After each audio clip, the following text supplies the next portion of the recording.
Assalamualaikum warahmatullahi wabarakatuh. Beberapa tahun yang lalu, saat masih banyak waktu yang luang bisa dipastikan saat menjelang satu suro, saya selalu menghabiskan malam di puncak Lawu. Jikapun boleh berbangga diri, saya sudah menjejakinya lebih dari 8 kali. Pertimbangan selain karena hal yang sifatnya pribadi, tentu saja pada malam satu suro bisa dipastikan juga puncak Lawu sangat ramai. Tentu saja tanpa mengesampingkan ramainya pendakian saat pergantian tahun baru Masehi atau malam menjelang perayaan kemerdekaan 17 Agustus. Seperti biasa, menjelang pergantian tahun baru Jawa, kami berencana untuk menghabiskan malam di puncak Lawu bersama dengan beberapa rekan yang memiliki hobi yang sama.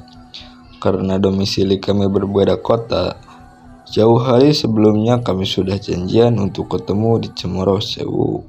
Singkat cerita, setelah semua sudah datang, kalau tidak salah waktu itu ada 5 orang termasuk saya. Karena satu teman yang lain berhalangan datang, meski ganjil, kami tetap memutuskan naik. Meski mitosnya, jika ganjil akan banyak hal gangguan dalam pendakian. Kita niati bismillah saja. Dengan maksud yang baik, insya Allah tidak akan terjadi hal-hal yang tidak kita inginkan. Jam menunjukkan pukul 15.30. Kami berlima memutuskan naik dengan pertimbangan sebelum tengah malam. Paling tidak selambat-lambatnya pukul 11 malam sudah sampai puncak. Seperti halnya gunung-gunung yang lain, Gunung Lawu juga punya banyak pantang-pantangan yang harus kita patuhi. Saking banyaknya hingga pendaki pemula yang urung naik karena grogi akan mitos yang ada di Gunung Lawu.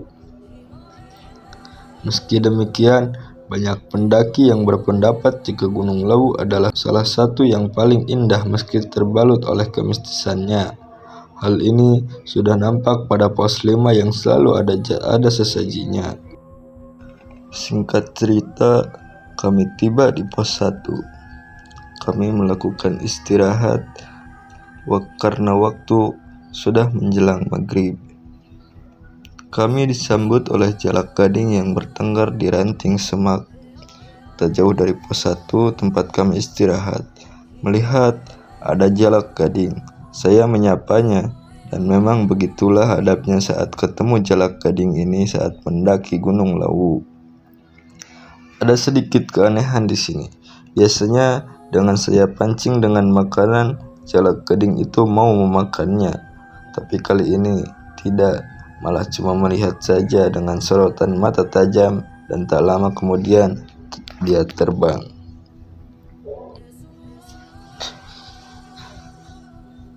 Setelah sebagian dari kami melakukan sholat maghrib, kami meneruskan jalan.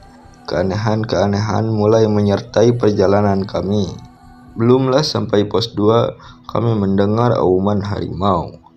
Hal ini tidak masuk akal. Bukanlah harimau Jawa telah lama punah. Kami hanya saling pandang dan mengucap salam atas kehadiran suara yang tak lazim itu. Maksud uluk salam yang saya maksud ini adalah salah satu kebiasaan yang dituturkan orang tua terdahulu jika mendapati suatu yang di luar kelaziman. Sebagai bentuk permisi, numpang lewat, dan maksud yang baik dalam tujuan pendakian ini. Tak berapa lama setelah kami mendengar auman harimau tersebut, hujan tiba-tiba datang dengan lebatnya. Untungnya kami sudah persiapan mantel plastik yang sempat kami beli di salah satu toko souvenir di Pelatan ke parkir Cemoro Sewu. Tak berapa lama kami sampai di pos 2. Kami istirahat lagi karena sepertinya hujan tidak kunjung reda. Ada satu hal yang menarik di pos 2 ini. Menarik yang saya maksud di sini tentu hal yang berbau misteri. Di pos 2 ini pernah ada satu kejadian pendaki cewek yang meninggal saat bermalam di sini. Disinyalir cewek ini meninggal karena menghirup belerang. Setelah kami berembuk, akhirnya kami putuskan meneruskan jalan tanpa ada harus menunggu hujan reda. Dari pos 2 menuju ke pos 3. Tidak terjadi hal-hal yang di luar nalar. Adanya kami kecapean karena trek pendakian mulai curam. Adanya membuat kami sesekali ngedumel meski dalam tahap kewajaran. Dan pas singgah di pos 3, kami lanjut menuju pos 4. Dan inilah trek yang paling menguras tenaga. Ada beberapa trek kemiringan hampir 60 derajat. Menurut saya, sahabat di rumah bisa bayangkan keadaan hujan harus meniti trek bebatuan yang curam itu. Hingga keluarlah ujaran spontan dari salah satu teman kami. "Asem, aduh tenan, awak pegel kabeh cok." Teman saya Ismail ini memang logatnya Surabayanya kental. Maklum, dia berasal dari Mojokerto, yang memang dialeknya tidak jauh beda dengan Surabaya. Salah satu dari kami memperingatkan ucapan Ismail ini, meskipun toh itu hanya candaan atau umpatan sama diri sendiri. Sejalan dengan itu, kami terus menapak tebing yang terjal itu. Kurang konsentrasi sedikit saja, fatal akibatnya. Pada trek pos 3 ke pos 4 ini, alamat tergelincir ke lembah yang curam konsekuensinya. Terlihat sekali rekan Ismail ini kelelahan. Kebetulan dia ada di depan saya, sedangkan saya sendiri berapa paling belakang, atau sering diistilahkan sebagai sweeper. Saya menyadari keadaan yang dialami oleh Ismail, makanya tanpa dia minta saya menawarkan untuk istirahat sejenak. Sementara 3 teman yang lain sudah ada di depan terlebih dahulu. Tak lebih dari 10 menit, kami istirahat sambil mengatur napas yang sempat tersengal-sengal karena kelelahan. Akhirnya, kami putuskan untuk lanjut jalan lagi. Nah, mungkin karena bawaan Ismail orangnya yang latah, barulah beranjak dia sudah berteriak, "Woi!" Maksudnya memberi kode 3 teman kami yang di atas. Beberapa kali teriakan. Masih belum ada jawaban dengan sambil tertatih meniti tebing yang serupa.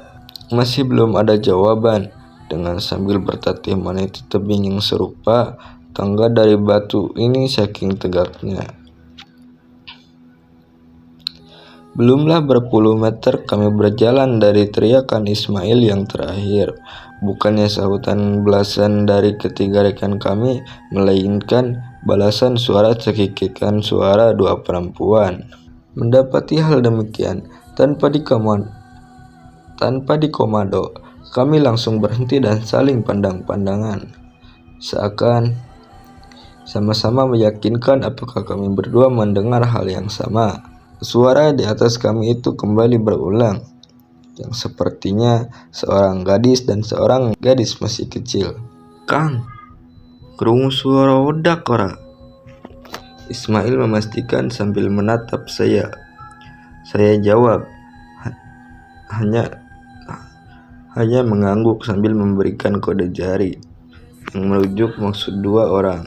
Bisa jadi itu serupa kuntilanak atau sejenisnya, gumam saya dalam hati. Kami berdua berlarian. Sampailah kami pada dataran yang agak landai penuh ilalang. Sedikit lega karena tanjakan yang menguras tenaga ini terlampaui. Saya yang kebetulan memegang senter memastikan keberadaan suara perempuan yang sempat kami dengar di bawah. Saya yakin mendengar suara dari tempat inilah kemungkinan sumbernya. Nihil. Tidak saya dapati apapun selain jurang di sisi kiri. Kami dan ilalang yang basah oleh hujan yang masih menyisakan rinai lembutnya. Setelah memastikan tidak ada siapapun selain kami berdua, dan rupa-rupanya rasa jengkel Ismail pun ular ke saya.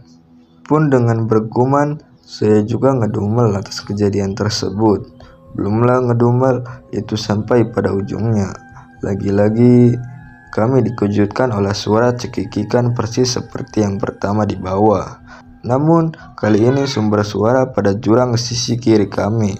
Sambil terus berjalan, saya hanya menimpali suara tersebut. Ketawalah sampai puas. Maaf, kali ini kami sibuk. Cari teman ketawa sama yang lain saja. Siapa tahu ada. Ya, meskipun ngedemulan yang bisa jadi mereka tidak mendengar, tapi setidaknya cukup memuaskan. Sambil terus berjalan menuju pos 4 yang mungkin kira-kira 40 menitan dari tempat kami istirahat yang lantas mendengar suara cekikikan. Sampailah kami di pos 4. Terlihat banyak orang dan tenda-tenda dari pendaki lain. Kami belum mendapati 3 rekan kami yang lain. Anggapan kami waktu itu kemungkinan mereka langsung menuju pos 5.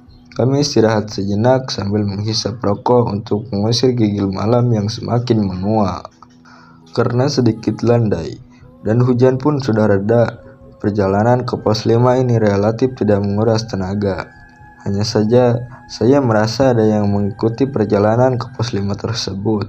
Namun sejauh hingga sampai ke pos 5 tidak terjadi hal-hal yang ganjil, selain hanya ada beberapa batu di sepanjang perjalanan yang banyak sesaji. Sama seperti di pos 4, kami tidak mendapati ketiga rekan perjalanan kami di pos 5 ini. Menghubungi mereka via HP jelas tidak mungkin, karena di atas ketinggian ini tidak ada sinyal. Jangan tanya pakai HT, kami tidak membawa itu semua. Itulah kekurangan kami. Hingga di kemudian hari ini menjadi pengalaman, dan selanjutnya saat mendaki kami selalu mempersiapkan sebagai bekal yang penting. Karena kami tidak mendapati mereka dan sudah mencarinya di sekitaran tempat tersebut tidak ada keberadaan mereka, maka kami memutuskan mendirikan tenda tak jauh dari tenda-tenda pendaki yang lebih. Sambil harap-harap cemas memikirkan ketiga rekan kami yang belum kami ketahui keberadaannya, tidak banyak yang bisa kami lakukan malam itu selain pasrah. Dan tentu saja tak lepas doa semoga mereka tidak menjadi hal-hal yang buruk menimpa mereka. Tak terasa waktu terus berjalan, dan mungkin karena saking capeknya saya melihat Ismail sudah tertidur. Karena tidak ada teman untuk berbincang, saya juga ikut rebahan di tenda. Dan belumlah saya terlelap, saya dikejutkan oleh suara perempuan sedang berbincang. Tak jauh dari tenda kami ada 2 orang gadis sedang duduk-dudukan. Mungkin yang satu tak lebih dari 15 tahun, sedangkan satunya lagi mungkin seumuran anak TK. Mendapati hal yang demikian, kemudian saya bangunkan Ismail sambil mencari senter. Saking kagetnya, barangkali saat saya bangunkan, Ismail malah nyeracau tak tentu arah. Nyawanya belum genap, orang Jawa bilang. Setelah sadar sepenuhnya, saya kasih tahu tentang keberadaan 2 gadis yang duduk tak jauh dari tenda kami. Sayangnya, saat kami cari keberadaan 2 gadis tersebut sudah tidak di tempatnya lagi. Kami pastikan bahwasanya kedua gadis tersebut adalah makhluk tak kasat mata, alias bangsa lembut. Jarum jam sudah menunjukkan pukul 1 lewat. Keberadaan ketiga rekan kami ini hingga detik itu masih belum jelas keberadaannya. Sedikit berasumsi hal-hal buruk yang menimpa dan rencana-rencana esok hari yang harus kami lakukan jika hal buruk itu terjadi. Bersama dengan itu, syukur alhamdulillah ketiga rekan kami sampai di pos 5. Terlihat wajah kelelahan mereka. Sedikit saling menyalahkan di antara kami, seperti halnya kami. Mereka mengalami kejadian aneh yang bisa dikatakan bersamaan dengan kami. Singkat cerita, kami langsung mendirikan tenda tambahan dan sepakat untuk saling cerita keesokan harinya. Malam yang penuh kejanggalan dan sangat melelahkan malam itu. Singkat cerita, pagi telah tiba. Sambil menikmati sarapan mie rebus dan segelas kopi sasetan di warung di pos 5, kami saling bercerita tentang malam itu. Rupa-rupanya Ketiga rekan kami hampir disesatkan oleh arahan orang tua yang duduk. Rekan saya melihat orang tua yang duduk tak jauh dari pos 4 ketika akan menuju pos 5. Mereka disesatkan hampir sampai goa di Bukit Lawu yang dekat Sabana itu. Seperti yang kita tahu, tempat tersebut adalah pasar setannya Gunung Lawu. Tragisnya, senter yang mereka bawa tidak menyala. Mungkin konslet karena basah oleh hujan. Untungnya masih ada senter HP yang membantu penerangan perjalanan mereka ini. Beruntung ada bapak-bapak salah seorang penjual di warung pos 5 ini yang malam itu hendak turun. Mungkin bapak-bapak tadi melihat jalan yang mereka lalui salah dari sorot HP yang mereka bawa. Kemudian diteriaki oleh bapak itu. Syukur ketiga rekan saya tadi langsung merespon teriakan bapak tadi. Setelah putar balik dan ketemu sama bapak-bapak yang meneriaki tersebut, mereka diberitahu kalau rute mereka salah dan mereka langsung bercerita kepada si bapak itu. Barulah mereka sadar, padahal di antara mereka bukan sekali dua kali mendaki Lawu. Itulah alam dengan segala keunikan dan segala misteriusnya. Tidak ada jaminan, meski berpengalaman lantas segala baik-baik saja. Meski dalam banyak hal, pengalaman sangatlah membantu. Akhir kata sekian dulu cerita malam ini. Jangan lupa like, komen, dan subscribe. Assalamualaikum warahmatullahi wabarakatuh.